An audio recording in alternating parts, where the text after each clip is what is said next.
Bismillahirrahmanirrahim. Sebelum sujud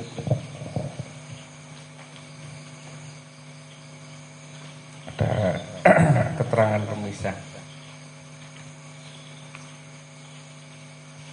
Hina takallamatis sholat, hina takallamat ing dalam kapan ngomong apa as-sholatu sholat, ketika sholat berbicara.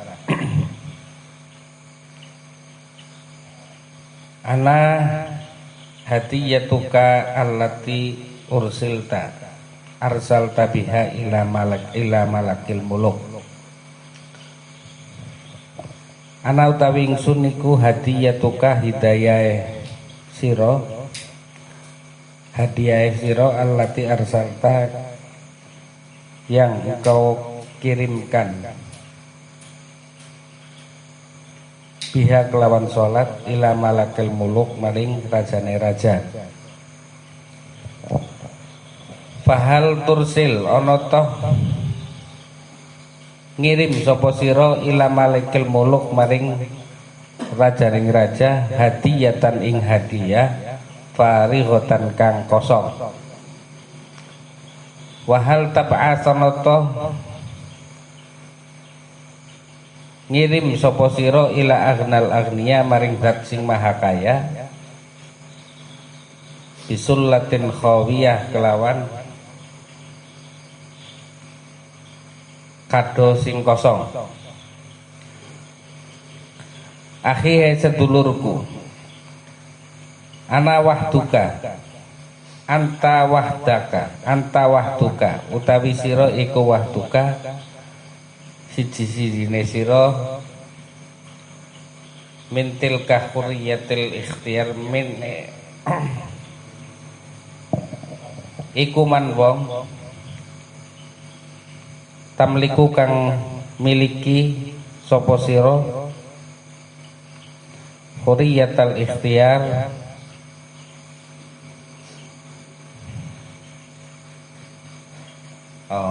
man tamallaka iku man wong tamallaka kang miliki sapa wong huriyatul ikhtiyar ing kebebasane ikhtiar fitahdidi nau'i hidayatika ing dalem batesine maceme hidayah sira wa tajmili halan menghiasi hadiah atau taltihiha atau menghiasi hadiah. Wallahu utawi Gusti Allah iku thayyibun zat kang apik layak balu orang rima sapa Gusti Allah illa thayyiban kejaba kang apik.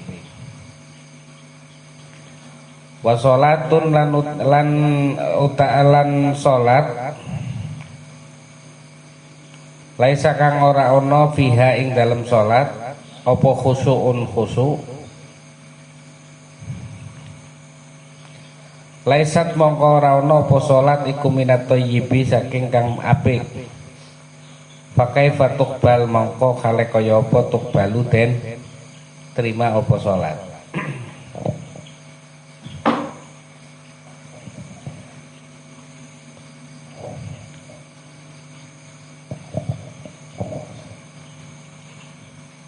Ketika sholat divisualisasikan sebagai makhluk hidup, sholatnya kita semua akan mengatakan kepada kita bahwa aku adalah hadiah yang engkau berikan kepada Maharaja, yaitu Allah Subhanahu wa Ta'ala.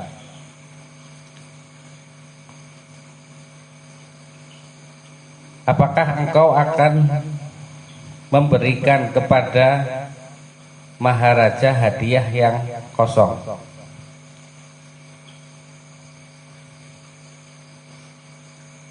Ataukah engkau akan memberikan hadiah kepada Zat yang Maha Kaya dengan kado yang tidak ada isinya?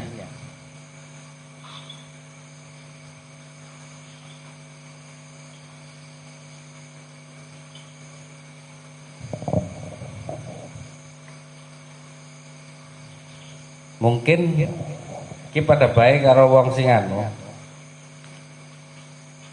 Wong sing kondangan maring wong sugih.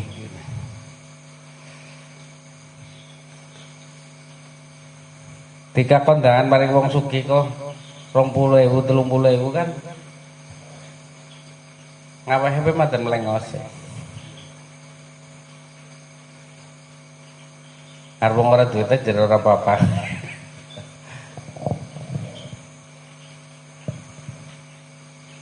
Lah ini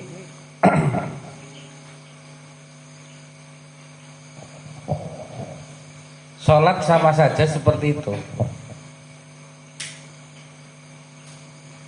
Ketika memberikan amplop hadiah kepada Allah Subhanahu wa taala, kok ora ana isine nang jero amplop kuwe, nang jero kado itu, maka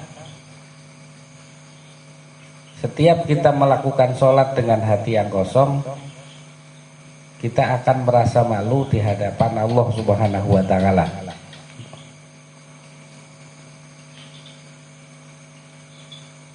Yang kosong tema dan mending sih. Tapi isinya sampah.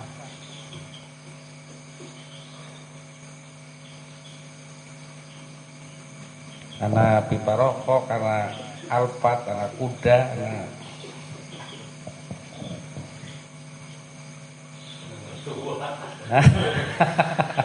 nomor Tuhan apa?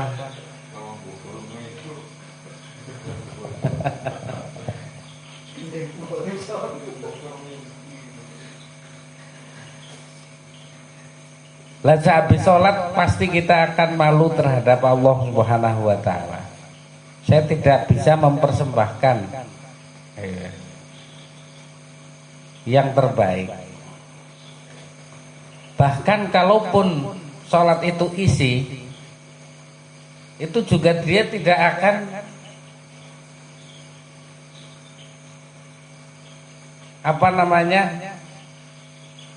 nggak akan merasa membawa bahwa saya telah membawa hadiah yang isi.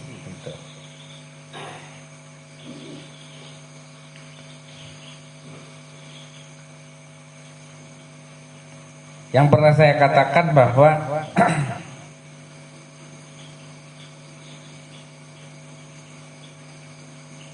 jika kita merasa bahwa sholat itu adalah anugerah dari Allah Subhanahu wa taala, maka ketika kita dipuji dengan sholat kita, maka kita akan merasa malu karena yang memberikan daya dan upaya ada di sekitar kita, ada di lebih dekat daripada kita. Artinya mengetahui apa yang dia puji, bahwasanya sebenarnya Allah yang memberikan kekuatan kepadanya, daya dan upaya sehingga dia bisa melakukan sholat.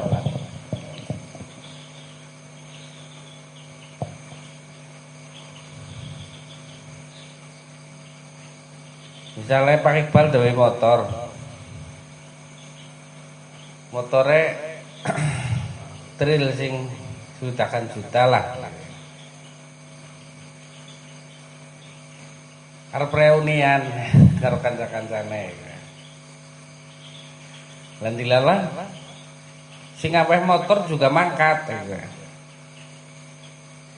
Motor apik temen Pak Iqbal iki. Kan angger langka wonge sing ngaweh mangkat kan kayong wis madeng gagah. Kayong apa-apa anu nyekeli dompet apa.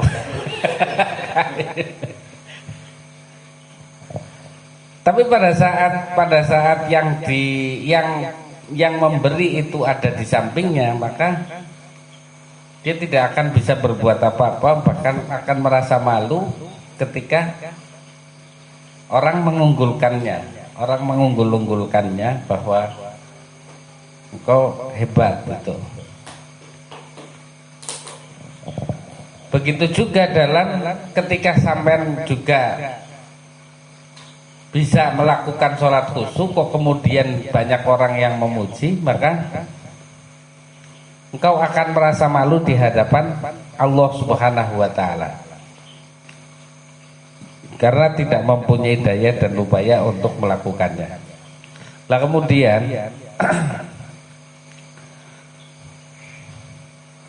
orang yang merasa sholatnya itu adalah anugerah dari Allah Subhanahu wa taala, maka sebagaimana yang kemarin saya katakan, itu pasti akan timbulnya di dalam diri kita itu adalah pujian, hanya pujian terhadap Allah Subhanahu wa taala.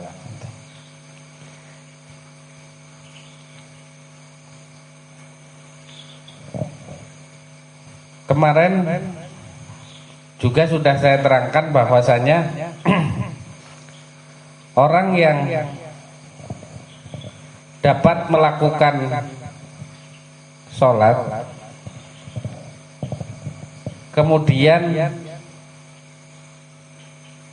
dia bisa memuji kepada Allah Subhanahu wa taala karena dia diberikan kesempatan untuk bisa melakukan sholat, maka kebaikan seterusnya itu tidak pernah akan terputus, karena setiap pujian itu akan melahirkan pujian berikutnya dan pujian berikutnya sampai tak terbatas. Itu.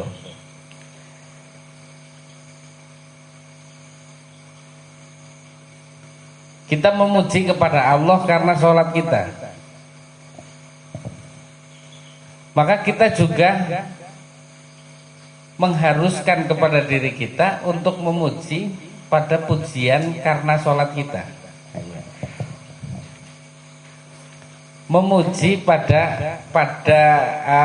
kesempatan di mana kita bisa memuji karena sholat kita. Jadi bisa memuji sholat itu karena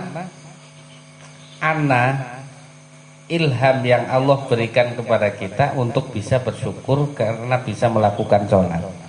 Berarti muji maring Gusti Allah karena bisa melakukan sholat itu namanya nikmat, dan nikmat itu harus disyukuri lagi. Maka munajatnya orang-orang soleh itu akan mengatakan bahwa ya Allah, jikalau mulut ini yang cuma hanya satu, hanya dapat memuji karena saya bisa melakukan sholat, maka pujian ini juga tidak lain adalah darimu, yang saya harus mensyukurinya kembali.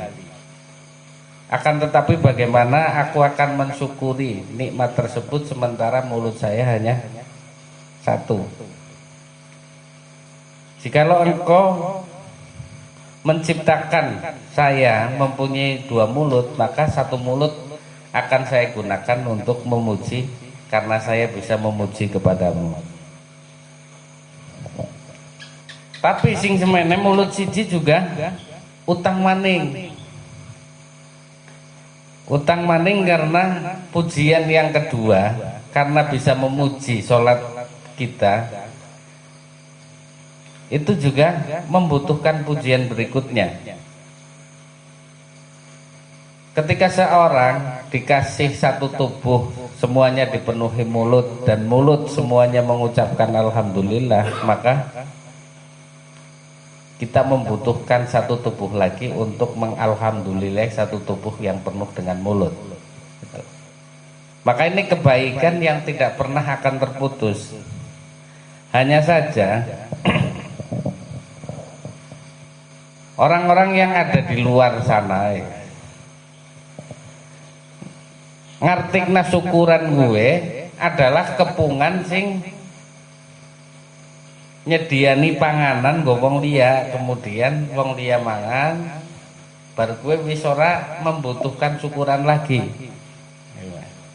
Sing akhirnya kebaikan pengertian syukur seperti itu akan memutuskan satu syukur toh, yang hakikatnya mungkin bukanlah syukur. Jadi singarane syukur sebagaimana yang dikatakan oleh para ulama itu adalah ngerti nikmat sebagai nikmat. Yang kedua, menggunakan nikmat, yang kedua ngerti siapa sing ngaweh nikmat, sing nomor telu menggunakan nikmat sesuai dengan tujuan diberikannya nikmat. Ini syukur, ini tiga-tiganya itu tidak boleh terbuang salah satunya, artinya terlupakan salah satunya gitu.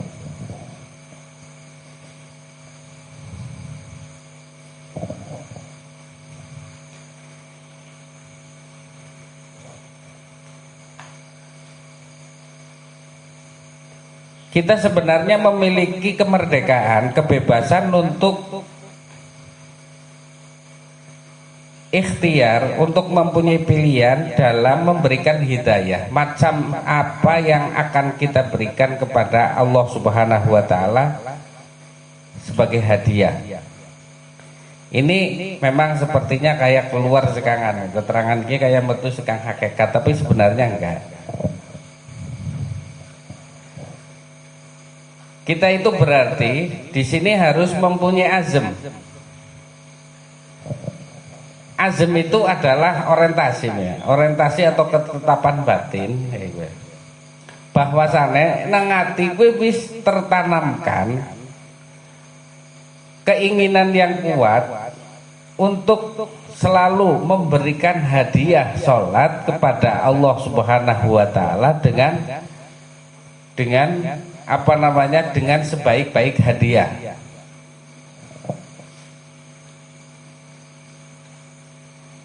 Dengan seindah-indah hadiah.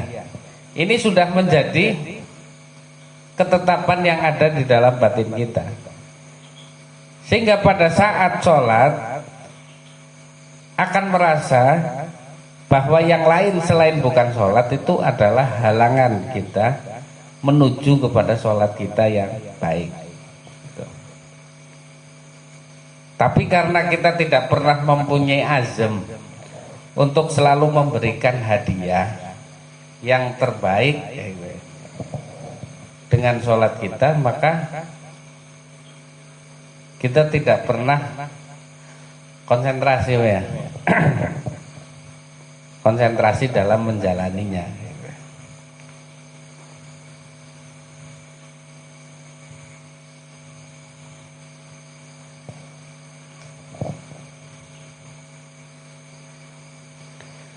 Pada saat Sri As-Sakoti masih kecil, gue pernah weruh wong wadon sholat de cokot kala jengking.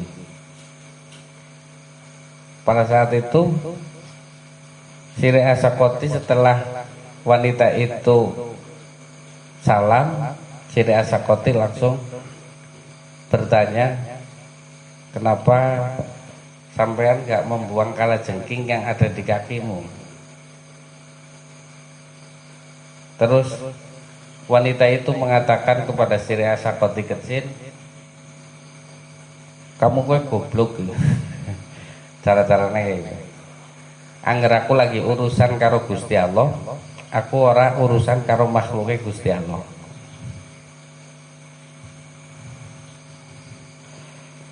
Gue songene kala jengking.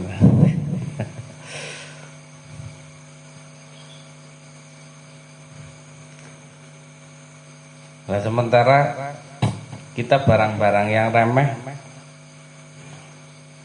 melebu kabeh. Jadi kenapa Allah Subhanahu wa Ta'ala memberikan kekhusyuan dalam sholat kita? Itu karena kita sudah mempunyai azam dulu sebelum melakukan sholat.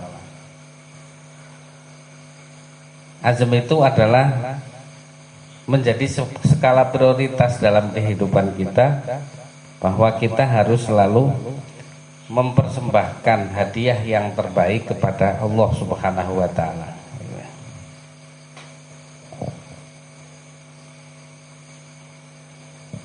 Yang kedua, ana wasiyatu Rasulillah sallallahu alaihi wasallam. Salat mengatakan kepada kita bahwasanya saya adalah wasiat dari Rasulullah Shallallahu Alaihi Wasallam pada saat beliau sedang berada di dalam sakaratul maut. Wa ana ahduhu ilaika, dan aku adalah janjinya kepadamu. Fahal nafadta wasiyatahu, apakah engkau telah melaksanakan wasiatnya? Misalnya anak wong sing paling disenengi, Pak Iqbal ke anu musolane de anu ya, de rumah teh. Wong sing wasiat itu adalah kekasihmu, maka pasti engkau akan menjaganya sebaik mungkin agar bisa meramaikan musola tersebut dan bisa merawat musola tersebut. Lah sholat sebagaimana sholat itu adalah wasiat dari Rasulullah Shallallahu Alaihi Wasallam. Jika cintanya belum masuk ke dalam, cintamu belum ada di dalam hatimu cinta kepada Rasulullah, maka sulit untuk bisa dibayangkan, untuk bisa melihat bahwasanya sholat itu harus diprioritaskan dalam hidupmu. Karena pada saat Rasulullah berada di dalam firasyatul maut, dalam sakaratul maut, itu beliau mewasiatkan kepada umatnya untuk selalu sholat. Jadi pada saat Rasulullah Arab seda, menyempatkan diri untuk bangkit dari tempat tidurnya, kemudian ngelongok nang jendela, para sahabat wis pada bener sholatnya purung.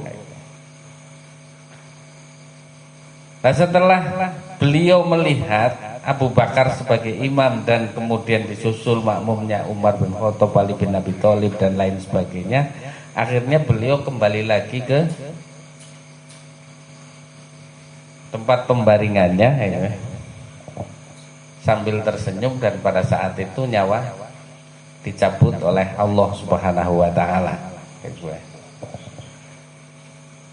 Nah, jika kita memahami bahwa itu adalah wasiat terakhir dari Rasulullah untuk selalu menjaga sholat, maka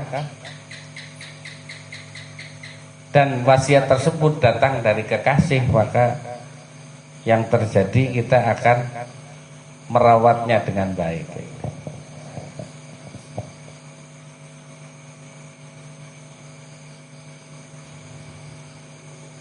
Anak manuk ini ya, wasiat sekang kekasih ya, tolong ya jaga ya sampai nyong balik ini. Mesti harus jaga sebaik-baiknya.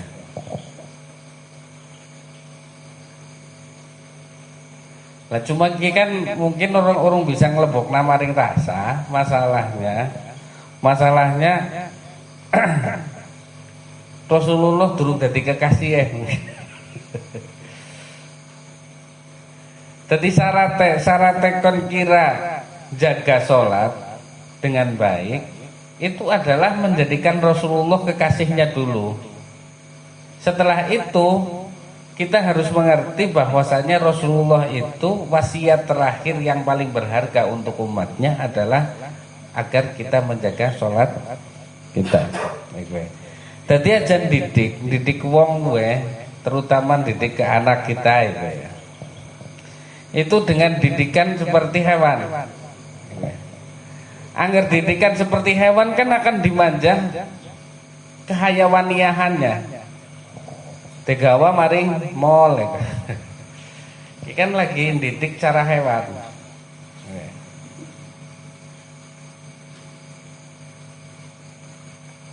Yang berbeda dengan hewan itu adalah mendidik anakmu untuk bisa sholat.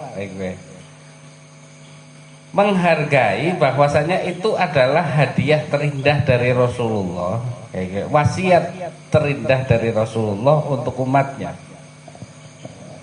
Jadi ketika kita mendidik anaknya untuk bisa sholat, itu sudah nilainya berbeda dengan kita menyamakan anak kita dengan hewan. Kalau kita masih belum mempunyai keinginan ataupun harapan yang besar untuk mendidik anak agar tidak sama dengan hewan, maka kita tidak pernah akan membawa anak kita untuk bisa melakukan sholat.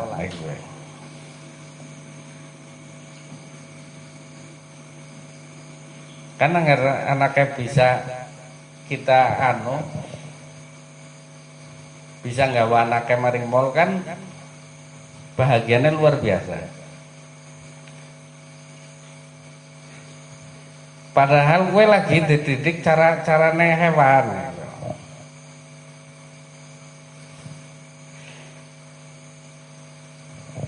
Lah ketika besok neng neraka, neng akhirat, dene mlebu neraka kok wong tuane nyong mbek mien didike kayak hewan.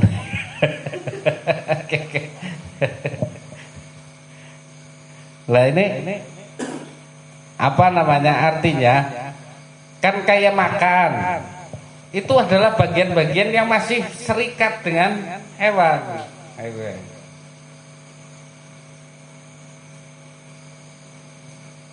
Pakaian itu juga masih serikat dengan hewan. Wong jaran beda pakaian ini para bayi pokoknya sih. Malah kau siapa?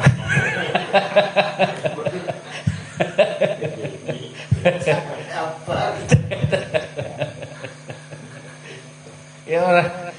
Yang nyong mangani anak kayak ya isi pada karo hewan gitu loh. Isi sama nilainya dengan hewan itu, wong hewan juga dikasih makan. Ketika saya ngasih baju juga sama masih dengan hewan, wong jaran beda bayi klambi. Lah apa sing beda? Sing beda ya ketika kita mengarahkan kon khusuk salat anake wis berarti wis memanusiakan manusia maring anake. Makanya dalam Al-Qur'an Allah mengatakan wa'mur ahlaka bisolat wastabir 'alaiha. Wa'mur ahlaka dan perintahkanlah keluargamu untuk melakukan sholat dan bersabarlah. Artinya perintah sholat gue adalah memerlukan kesabaran yang luar biasa. Karena bukan sekedar untuk dengkal dengkul tok. Agar kon perintahna sholat kon dengkal dengkul tok ta sedina rong dina bisa. Tapi wastabir 'alaiha. Penekanan untuk kita bersabar dengan memerintahkan sholat kepada anak kita karena itu membutuhkan waktu yang sangat panjang. Makanya Syekh Mula Ramadan Al-Buti itu sering ngomongnya masalah sembahyang maring jamaah ketika beliau berada di Jami Ruknuddin waktu itu. Lah akhirnya anak jamaah sing mengatakan kok sampean sampai kapan akan berbicara tentang sholat ya? Sampai wong bisa sholat ya. Sampai kapan ya berbicara tentang sholat ya? Ini karena ini adalah wasiat dari Rasulullah yang terakhir untuk umatnya, maka kita harus benar-benar menjaga wasiat tersebut karena Rasulullah itu. Karena itu adalah wasiat dari Rasulullah. Terus sholat juga mengatakan kepadamu anasilatuka allati tasiluka birabbika wa ma'adzalika toyatani. Aku adalah yang menghubungkanmu dengan Tuhanmu. Kata sholat kepada kita. Akan tetapi engkau menyia-nyiakanku, wa ahnaitani dan menghinakanku, wa ma'arafta qadri dan engkau tidak mengetahui derajatku yang tinggi, wala makanati dan posisiku.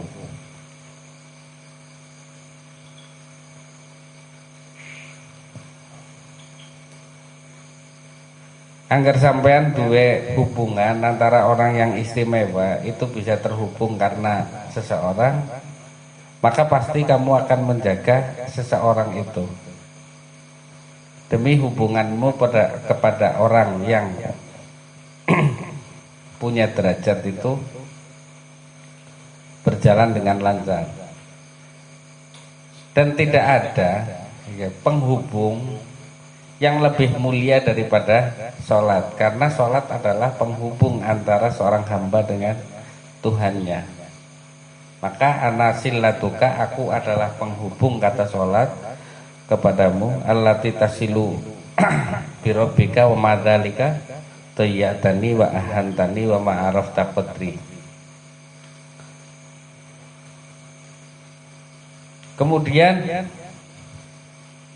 ana awwalu so'alin min as'ilati hisabika yaumal jaza. Salat berkata kepada saya bahwasanya saya adalah awal pertanyaan dari semua pertanyaan hisabmu pada hari kiamat nanti. Fa in ajazta an ijabatahi, jika engkau tidak mampu menjawab pertanyaan tersebut, au asa'ta fi ijabah, atau jelek dalam jawaban, halakta, maka engkau akan hancur. Wa ma nafa'aka baqiya sholihil a'mal, maka tidaklah memberikan manfaat kepadamu seluruh amal soleh yang kamu lakukan, walau kana kal jibal, walaupun amal soleh tersebut itu seperti gunung. Jadi yang wis hancur, wis gagal dalam menjawab sholatmu, itu amal yang lain hancur.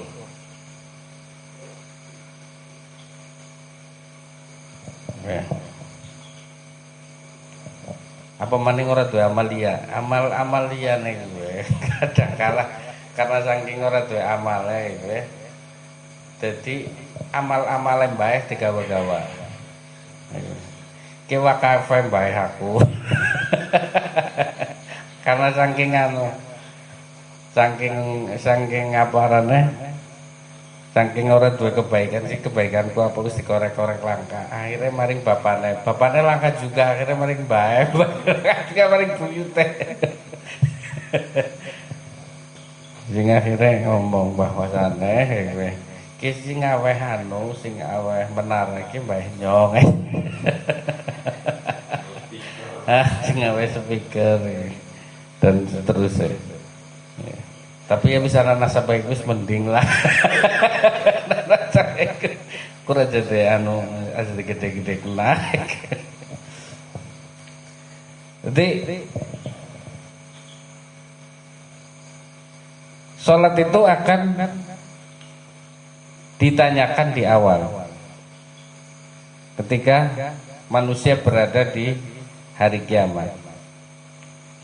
Dari awal takbirmu sampai akhir salammu.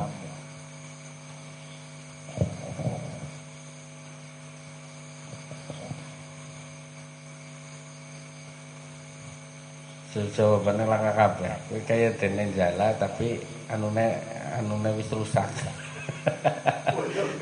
Wis bolong kabeh. Jalan bentar anune gede-gede kabeh. Ya kan amblodos kabeh. Lah tidak ada kemanfaatannya amal yang lain setelah hancurnya sholat kita.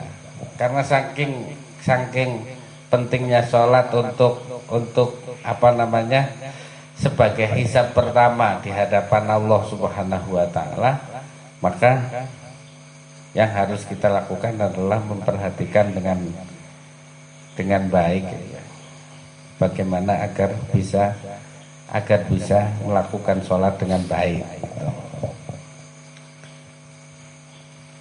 Kemudian sholat itu juga mengatakan, terakhir, sholat itu juga mengatakan bahwa saya adalah lampu yang akan menerangi kegelapan kubur. Annallati turaddu angka malaikatul azab, akulah yang menjadi tameng untuk menghalangi malaikat yang akan menyiksamu. Wasu'ul hisab, ana khairu haris, aku adalah sebaik-baik penjaga untukmu. Maka perbaikilah aku, hatta usaddiqu fi himayatika, sehingga aku benar-benar bisa menjagamu. Jadi sholat. Walakal mutlaqul hurriyah, dan engkau memiliki kebebasan yang mutlak. In ahsanta falinafsika, jika engkau benar-benar berusaha untuk melakukan sebaik mungkin dalam sholatmu, maka falinafsika, maka untuk dirimu. Wa idza wa in asata, jika engkau tidak tidak berusaha untuk baik, fa'alaiha, maka juga semuanya untukmu. Ini sholat berbicara. Ngesuk masalah sujudnya ngesuk. Jadi intinya ya insyaallah ya wis bisa mlebu lah likulli aqilin kadue saben-saben wong kang berakal. Kadue saben-saben wong kang berakal. Nek ora ya ora mlebu ora. Semoga bermanfaat di dunia wal akhirah. Allahumma amin ya rabbal alamin. Wassalamualaikum warahmatullahi wabarakatuh.